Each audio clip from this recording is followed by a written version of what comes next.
All right, we are back here recapping an unexpected blowout in Super Bowl 59 as the Eagles deny history here. Kansas City will not three-peat. Eagles win 40-22, end up getting the second Super Bowl championship for the Eagles in the last 7 years. Joining me today to break it all down, as tradition on this podcast, Super Bowl recap with the great Joe D'Alizio is here. Joe, how are you? Mike, I'm doing well. Always a pleasure to hop on the pod and talk football for the last time for a while. Yeah, that's for sure here. And I got to say, I don't think any of us had blowout on the bingo card. I said the final score was 40-22. Anybody who actually watched the game knows it was not that close. I'm sure a lot of people were switching off that game after Kendrick Lamar's halftime show. Let me tell you something. This is the first time ever in a really long time, at least that I could remember. And granted, the Chiefs and Patrick Mahomes have gotten blown out of the Super Bowl before, a la Tom Brady, 31-9, right? But this is the first time in a really long time where I was looking at the score and I was watching that game in absolute shock, thinking about actually shutting it off and not watching it. I was so disinterested in this game, and it just made it even worse that it wasn't competitive from the start. Yeah, that's for sure. I mean, I think the last Super Bowl that was this bad in terms of competitive level, I think was probably the MetLife Bowl between the Broncos and the Seahawks. It ends up being 43-8. Seattle wins that game. This one was right about there until the Chiefs got a couple of garbage time touchdowns, essentially make it a little closer. No, it was absolutely brutal. But I mean, when you looked at the actual gameplay itself, from the first snap, I felt the Eagles were faster, stronger, dominant, and shockingly more prepared. And I didn't see this one coming. Now, granted, we could talk about how all season long the Kansas City Chiefs have kind of skated by, whether it was the refs or close game situation. And maybe this was just inevitable that, hey, at some point the luck's going to run out, the help from the refs not going to be there, and we're going to see what the Chiefs are. But, man, come Super Bowl time, though, I did not expect such a lopsided game. Yeah, I think the more shocking thing of the situation was sort of I think a lot of people were talking in the weeks leading up to the game that, if the Eagles win the Super Bowl, Saquon Barkley is going to be a big reason why we're the first running back to win MVP in about 30 years. And he was pretty quiet in this game. And Jalen Hurts ends up dominating on the air, on the ground to win MVP. So that, I think, was a bigger shock that, the Chiefs did what they were supposed to do. They kept Saquon Barkley from Birmingham. They still got destroyed. Well, I think the fact of the matter is the Chiefs as a unit, and obviously I can't speak about it. I don't have any true information about this, but I think as a unit they said, hey, Saquon is their guy. And maybe like everybody else continues to doubt Jalen Hurts. And Jalen Hurts rose to the occasion, whether it was through the air, being extremely efficient with his two touchdowns and high completion percentage, or when they were stopping Saquon, being able to move and get on the run and open up opportunities. When things are clicking on that Eagles offense and Jalen Hurts is playing that way, you really don't need much from Saquon. But it doesn't negate what Saquon did all season long to help get the Eagles to the postseason and inevitably winning the Super Bowl. Yeah, I mean, you can't argue that they get there without Saquon, but they did not need Saquon to win this specific game. No way. If Kenneth Gainwell was the starting running back last night, you wouldn't have known, right? But they didn't need to run the ball. They got out in such a strong lead and got ahead so early that when you were running the ball late in the game, you didn't need 5 to 6 yards. Even if you got 2 to 3 yards, the clock kept moving, and Jalen Hurts was just incredible. I mean, I can't remember the last time that I saw a backup quarterback come in for the winning Super Bowl team to finish off a game. I felt like I was watching preseason for a second. Not to mention the Gatorade shower that happened with 2+ minutes left on the clock. I mean, this game was over way before that, but I'm still in shock that the Eagles absolutely manhandled the Chiefs. Yeah, I think in terms of that, some of that stuff, whether it's Pickett, whether it's the Gatorade shower early, I think there was a lot of motivation on the Eagles side to, stick it to everybody who's saying, the Chiefs 3-peat's inevitable. I know in the blog post of this podcast, the Super Bowl picks, everybody but one person picked the Chiefs to win the game. And I know that, Also, you see stuff that was like really dumb, like Patrick Mahomes wearing the eagle green suit to go to the game. I mean, come on, you can't do that and get embarrassed like that. No, and I'm one of the people that chose the Chiefs, and in that post, I clearly said I think the Eagles, man to man, position by position, have the better skill players, and that on both sides of the ball, and that definitely showed. But I thought, between coaching, an experienced coach like Andy Reid, an experienced coach like Steve Spagnuolo on the defensive side, obviously Patrick Mahomes, that they would have been more prepared and a better showing. But from the jump, it was a horrible Chiefs performance, and one definitely to forget sooner rather than later. Yeah, I think obviously the big thing with define this game, and it's something that was talked about, I think I give the writers in The Athletic credit. A lot of them were hammering this point home in terms of, like, if you're backing the Eagles here, the Chief line could be an issue here. They've been playing Joe Tooney at left tackle most of the time. He knows a natural guard. Mahomes, when he has to get rid of the ball quickly, is not as good. It's basically the Tampa blueprint from the Super Bowl they beat the Chiefs in. And the Eagle defensive line just had every answer for the Chiefs offensive line. And the fact that Chiefs don't really have a left tackle really burned them in this game. No, it was unbelievable. There was a clinical job on the defensive side on how they manhandled the Chiefs' offensive line. And it just shows you, right? You can't argue. Patrick Mahomes is 1A. I mean, he's still one of the best quarterbacks, if not the best, in the National Football League. Will ending up a first ballot Hall of Famer down the road, one of the best we've ever seen. But this just goes to show, again, if you don't have a strong offensive line, it doesn't matter who's throwing the ball, right? And that's what it felt like the entire night for Patrick Mahomes. Now, granted, like, if you look around, Patrick Mahomes always had some extra little weapons that he could probably rely on. Travis Kelce is not the same Travis Kelce anymore, right? Xavier Worthy is your number one. Takes a huge hit compared to having to dump off a ball to someone like a Tyreek Hill. I mean, if you don't have an offensive line in the NFL, I don't care who your quarterback is, it is very difficult to win. And the proof is in the pudding. It continues to be. And that Eagles front was absolutely vicious last night. Yeah, I mean, you look at this game, it feels like the Eagles the Chiefs kind of neglected that line for a few years. They've been trying Band-Aids at left tackle. I know they signed a guy off the street earlier in the season. They've been throwing second-round picks out of here. I feel like the number one priority for Kansas City in the offseason is get a left tackle. I mean, I think if they're not going to, I think no matter what, they're going to have to address that offensive line after a performance like this. And I think they're also going to have to take a deeper look at, what's around Patrick Mahomes. And I'm not making excuses saying he has no weapons, but again, I mean, if you went down the box score in itself, outside of Xavier Worthy, who, by the way, I mean, talk about garbage touchdown, granted great throw, but Travis Kelce, old, probably we've seen his best football. DeAndre Hopkins, we've seen his best football. Juju Smith-Schuster, Hollywood Brown, these are all guys that can't find true homes in the NFL. Yeah. Yes, you need the offensive line. You also need some support around them. So I think it also made it more difficult that they fell behind so quickly that they couldn't even attempt to try to have any type of run game. So when you become one dimensional and the blitz just keeps coming and coming and coming, and not to say the Eagles were sending the blitz, but I mean, when your front four is getting to them, you don't need to send it, but it just becomes more and more difficult and everything becomes more and more predictable. And the bottom line is the better team definitely showed up and the better team deservingly won.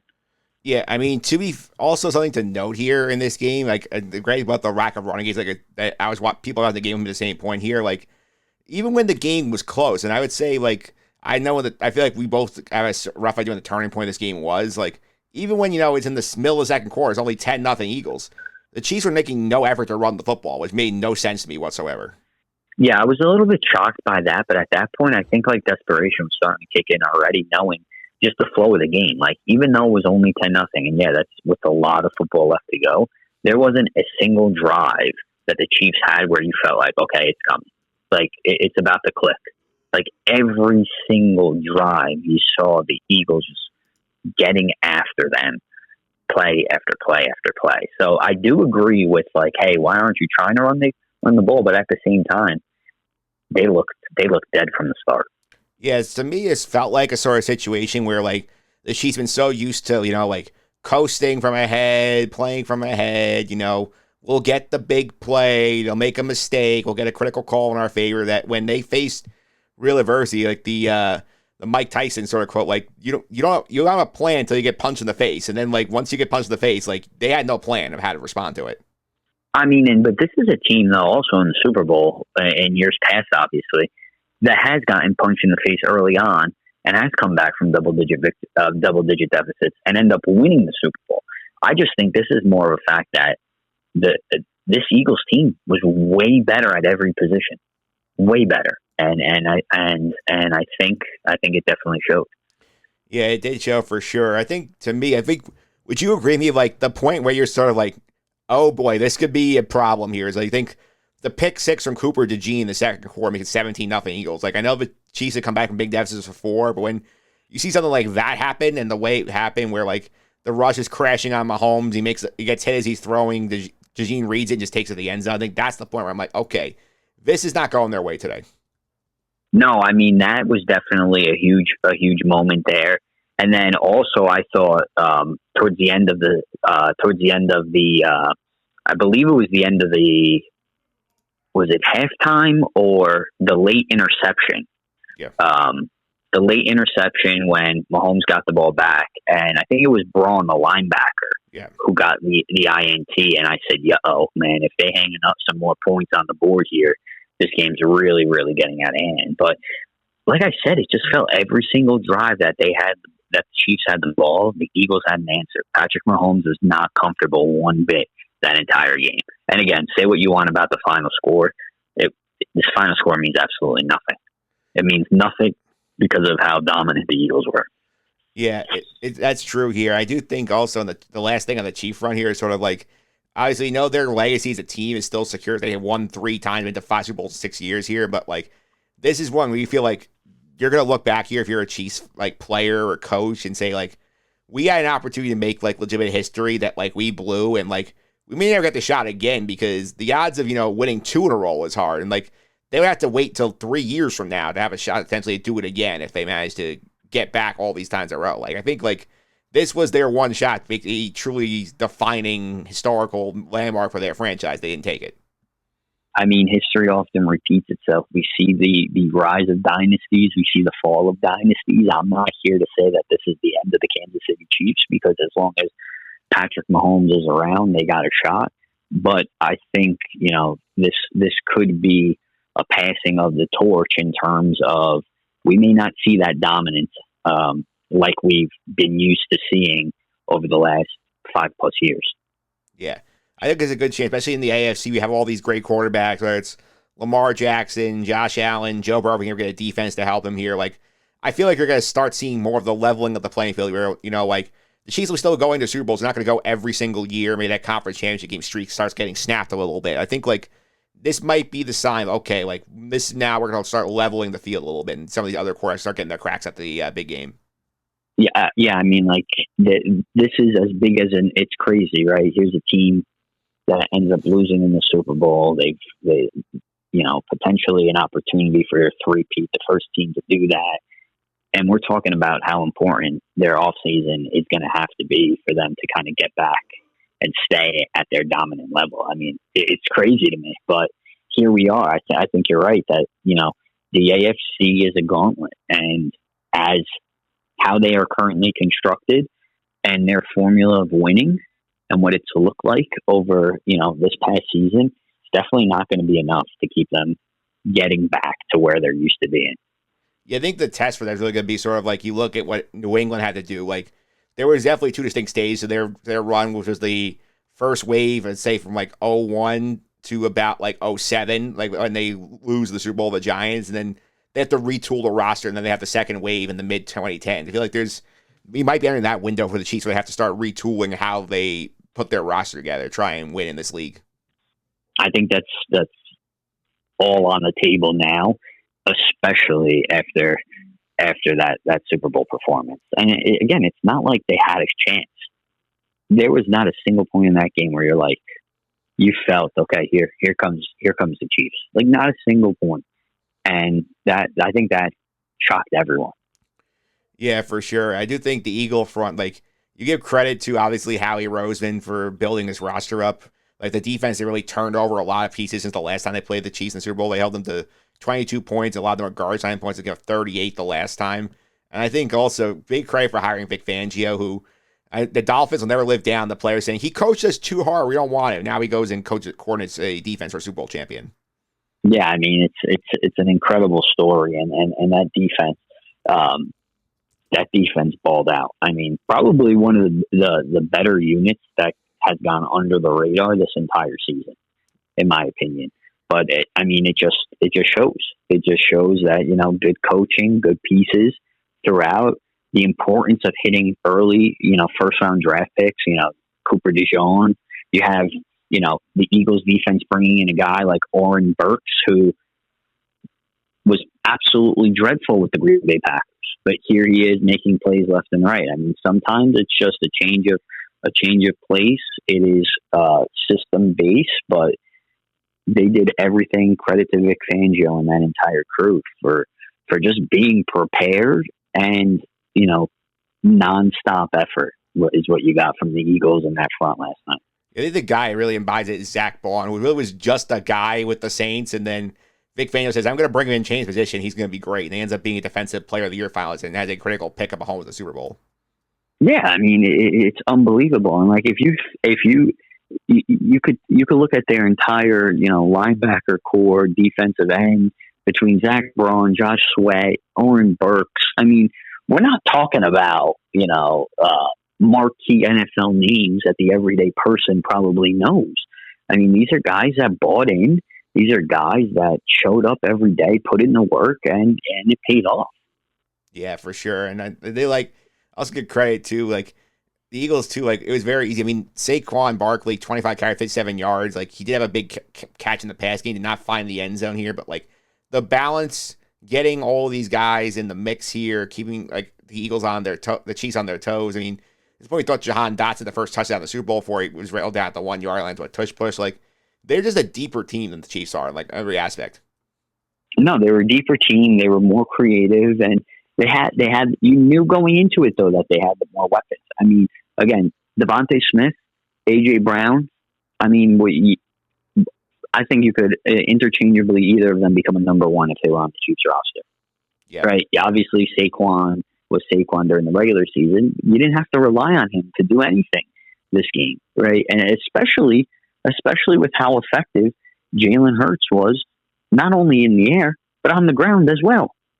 Yeah, Jalen Hurts on the ground, underrated here. I mean, 11 carries, 72 yards. You get the tush-push touchdown. You were a couple of key scrambles, got big first downs here. He was just, unstoppable. And, we forget how good he was the first time they played the Super Bowl because they lost the game. But, the Eagles had no answer for him. The Chiefs had no answer for him any time they played him.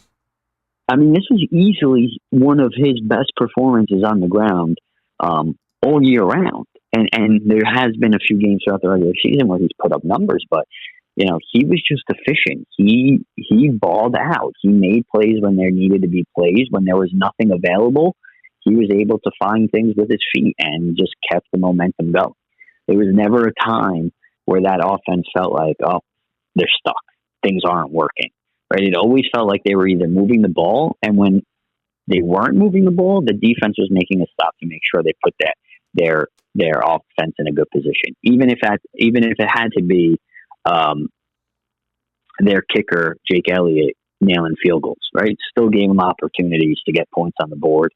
And inevitably that lead just continued to just get bigger and bigger and bigger. I think something interesting about the Jalen Hurts factor as well is sort of this idea of the dual threat quarterback. It sort of knows with Lamar Jackson too, that when you play the team in the other conference that only sees you maybe once every 4 years at most, they have a hard time preparing for you. I think Jalen Hurts has only lost one game in his career to an AFC team in the regular season. That was the Jets last year, and the Chiefs barely beat him the first time and lost to him 2 times in a row. Lamar Jackson lost once to an NFC team. These quarterbacks you don't see very often with the dual threat skill sets. I feel are unicorns that are hard to prepare for. If you never see them. I mean, think about this for a second. Jalen Hurts is 2-1 against Patrick Mahomes. Yes. He is 1-0 against Lamar Jackson, 1-0 against Josh Allen, 1-0 against Joe Burrow, 2-0 against Jordan Love, 2-0 against Matthew Stafford. I mean, that is a 9-1 record against quarterbacks that are arguably, and maybe you wouldn't put Love or Matt Stafford above them, but arguably always in that conversation of where Jalen Hurts ranks. His name is always below a lot of those guys, right? And he's absolutely dominated them. And his best football has been in the postseason. 6-3 record, Super Bowl champion, MVP, 1,800 passing yards, 380 plus rushing yards, 20 total touchdowns, and only 3 interceptions. He's a gamer when it matters most, and it's definitely showing. And I think this win specifically, this Super Bowl MVP performance, has now officially, when it already should have been up there, puts his name in conversations with the best of the best. Yeah, I would agree with that here. A couple other Super Bowl notes I want to touch on here. Like, they're not specifically game related here. Like, what do you think about Tom Brady on the broadcast? I know there's like a little curious how he would do his first Super Bowl as a announcer. I mean, I just thought that all season when it came to Tom Brady, he gave you, it was always underwhelming. Nothing spectacular. I thought he was fine. I thought at times him trying to go to Mike Pereira a little too much, but I didn't think, when you pair someone up with a KB and Kevin Burkhardt, I think no matter who's next to him, he'll find a way to make them sound better than they are, and I think that definitely showed. Yeah, I think Brady was like an average commentator here for the Super Bowl. Like, he didn't have anything like glaringly bad, like how Romo's fallen off after his second year with CBS. But I think like he didn't really elevate the situation either. No, and I think the other thing to keep in mind is, like, I think people, because of the contract that he got for it, the expectations were like sky high with it. But I think all season long he was just right. Like, some people have it, some people don't. The one person I feel bad for is a guy like Greg Olson, who I think is phenomenal, who got the boot because of this, right? But with that being said, the game was so bad that honestly, like, the commentating wasn't going to make or break it at that point. As crazy as that sounds. Yeah, I mean, we're talking about my party here too. I mean, the fact that Fox had time and 10 minutes to go in the fourth quarter to acknowledge a cameraman who was retiring, it tells you how bad the game was. It's usually something you would do like in the last minute of the game. Like, oh, like, this guy's been working for 30 years. His last game, give him a shot on the screen. But like, that they had time to show this guy in the middle of the game and show a replay from his camera angle, like, tells you they really had nothing. I'll tell you what, though, they definitely had to stretch some time and figure something, scramble to talk about something because of how boring that game was. And I don't think either of them expected that. Yeah, that's for sure here. And the other thing I saw was going viral on social media a little bit here. The new score bug. I know these networks like to debut brand new score bugs during the Super Bowls. This was so bad. It looks like it was so weird. Like, there was no logos. It was big block lettering. It was very generic. You couldn't find where the play clock was half the time. It wasn't connected. Like, this felt like a big miss. No, it was awful. Yeah. I thought the score bug looked awful. I thought it was just boring. It looked like it was basically a floating color of Chiefs, Eagles, logos, and then just empty space. It was big. It was kind of obnoxious. It felt like a scoreboard you would make like 1975. It felt like a scoreboard that someone who's never used a graphics program just tried it for the first time, and that's what they came up with. Yeah. It's funny because I feel like with tech, it's become so advanced, and yet, like, at times people are like, forget it. We won't go advanced. We'll just bring it back to something simplistic and easy.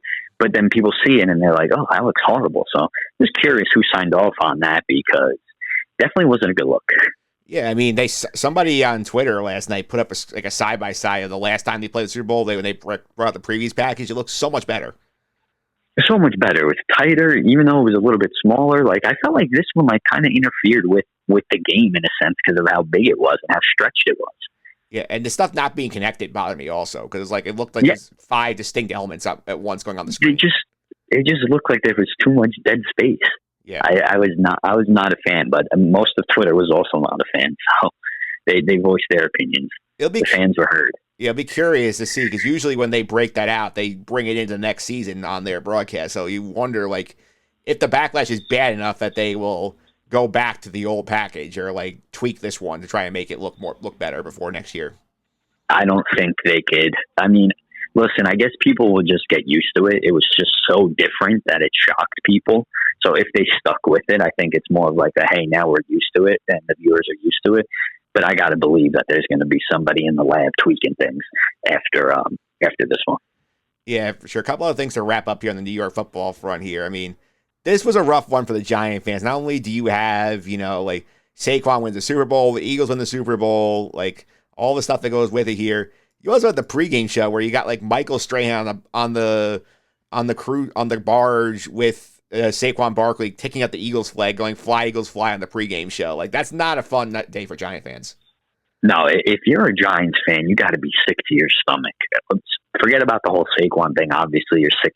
You're sick to that. We've seen the hard knocks clips of the general manager Joe Shane and everybody and Brian Daboll. We've seen it over and over and over and over again, right? But to see a guy like Strahan, who's a Giant legend, and I understand he's in a completely new role now, but you got to believe that there's still some hatred towards that team in green. So I was shocked that he actually agreed to doing that. Yeah, I mean, this is something I know we've seen like on the Fox baseball broadcast. David Ortiz tries to get like Derek Jeter to do Red Sox things. Jeter just does not go along with it. In fact, Strahan went along with it. I think would drive me nuts. I'm a Giant fan.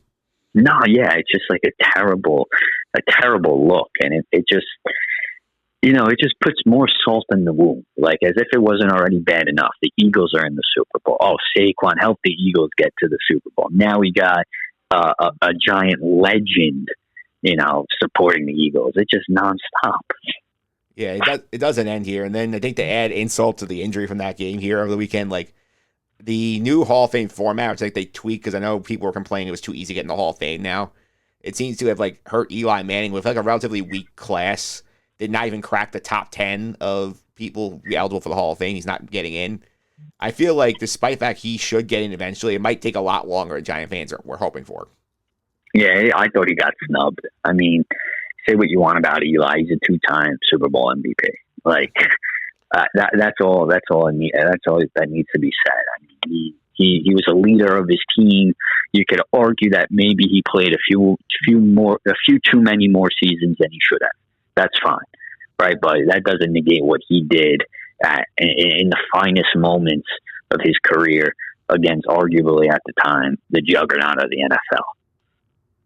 Yeah. Plus, I mean, the way this new format works basically is like they do multiple cuts from like 15 to 10, then they go 10 to 7. You have to vote yes or no for at most 5 of the 7 Hall of Famers that are in there, and like Eli did not make that initial cut from like down to 10 people, which tells you like the ballot's getting more crowded next year. I think Drew Brees is coming up. I think Brady's coming up here. You're waiting a while for Eli Manning to get his get his gold jacket. Well, I'll tell you what, it's kind of nostalgic and also sad in a way to show that we're getting older. But now we're seeing more and more people and names that obviously we resonate with, that we watched, that we grew up watching. And as you mentioned, it only gets harder for him at this point because the great names just keep piling in. Yeah.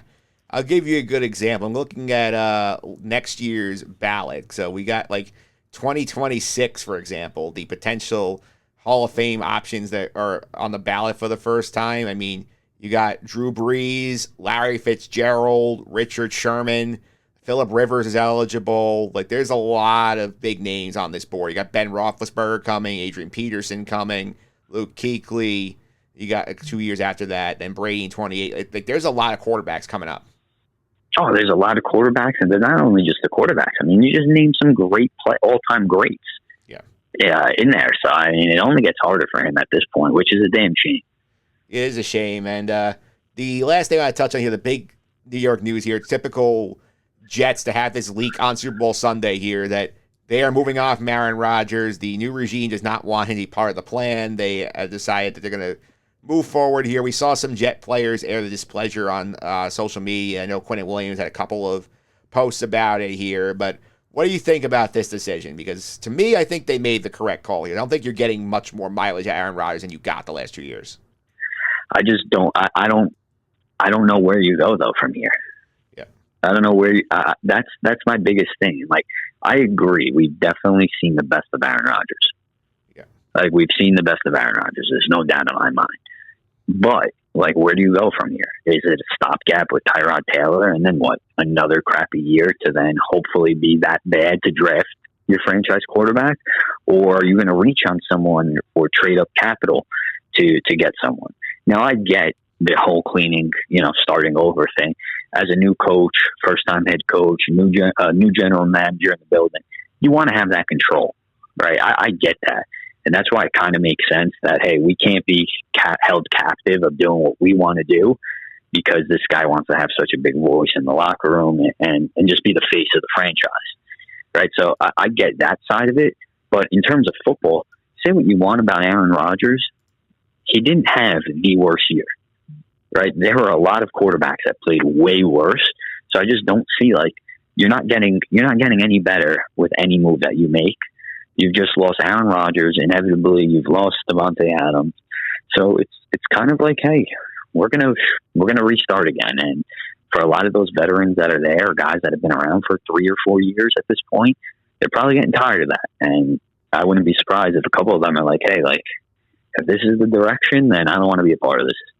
Yeah, I will say though, like, I do feel like in terms of like culture changing here, like a couple things. There's number one, the salary cap implications here. I mean, like, I think Darren Muji, the new GM, just came from Denver where they took their medicine year one with Russell Wilson, said, let's just, get the cap pain out of the way now and just have clean our books going forward. And basically committing $86 million in terms of cap hits for Rodgers that play one more year at 41 makes no sense in terms of long-time planning. And if you're trying to, get this team, bought in, and like Rodgers is a big part of the problem, I feel like, in terms of like everybody seeing like the cult of Rodgers took hold with the Jets. Like, so a lot of these, stupid like arguments online, like players, sniping each other in the media, calling out the fans, like tons of nonsense here. Like that culture sort of like got rotten there. He sped up the process of it. So I think them trying to clean up that room a little bit will help because this group acts like more entitled than what they've actually accomplished. No, I totally agree with that aspect of it. But when it comes down to winning and actually being a winning football team, and I think that's what the Jets aspire to be, that's what they've been telling their fan base that they are going to be, is a winning football team, and winning is going to happen. But they keep just making moves that don't make them winners. Yeah. And I'm not saying Aaron Rodgers is going to lead the New York Jets to a Super Bowl. I'm not saying Aaron Rodgers may lead you to the playoffs. But at the same time, I think he is probably going to give you the best competitive advantage if you want to be a team that's potentially competing for a wild card. If that's what the goal is, the narrative has shifted so much with this team that when they first brought him to New York, it was, hey, if we just make the playoffs, that's an accomplishment. Right now, at this point, like, what does the fan base want? Like, what designates success at this point? It's just another year of, we're banking on just getting through the year. There's no real sense of direction. And the worst thing that they could do is do something crazy in that first round and reach for a quarterback in a draft that has so much uncertainty when it comes to that quarterback position. But are you going to be that bad and continue to be the laughing stock of the league for potentially a guy next year in a richer quarterback draft, where there's still no guarantee that you get the right guy? Yeah, it's just a matter of, I feel like it's a very tough spot for them to be in here. And like, I get the sense that like Aaron Glenn, they could have gone for the sugar high and said, we'll keep Rodgers, we try and snap the playoff drought, and then we have to deal with cap pain down the line and sort of have difficulty like getting people to buy in when Rodgers wants to do his own things. I think that's sort of the angle they took, whereas like they're trying to say, we want to build a program. We're not like trying to go for the quick fixes and like do a lot of things that'll make Jets Twitter happy, because Jet Twitter's got a lot of what they wanted the last few years, and a lot of it's not gone according to what they want. Well, if you want to go based on Jets Twitter, they haven't gotten anything in God knows how long, right? But, again, it's really about, and I get the whole culture aspect of it, but be prepared with stripping down that whole culture. that there are going to be a lot of upset people that, hey, we suck again, or just another season for the New York Jets. Yeah, well, we'll see what happens here. They have a big offseason ahead. So, Joe, thanks for all the time. Really appreciate it. If you want to follow you on social media, how can they do that? Mike, they could shoot me a follow on Twitter /X at Joe_DALOISIO. Yeah, and do not forget that double. You won't find Joe otherwise. You won't find me if you don't put in that double. Thanks for letting the audience know, Mike. Always appreciate that. Yeah, sounds good. And before I let you go, I'll also point out here, this is the first year you actually won the over-unders. So does that mean I get a sandwich taken off the bill? Yep. So what's the level at? I think it's just one sandwich. I'll say that too. Oh, wonderful. Yep. Now we got to just make sure that we make this happen. All right, this has been a bad job on me. Because I'm a good man, I'm still probably going to get you 2 sandwiches. Yeah. Well, we can talk about it off the air. Joe, thanks for all the time. Really appreciate it. Mike, you're the man. Looking forward to hopping back on with you in a couple months when football season's right around the corner.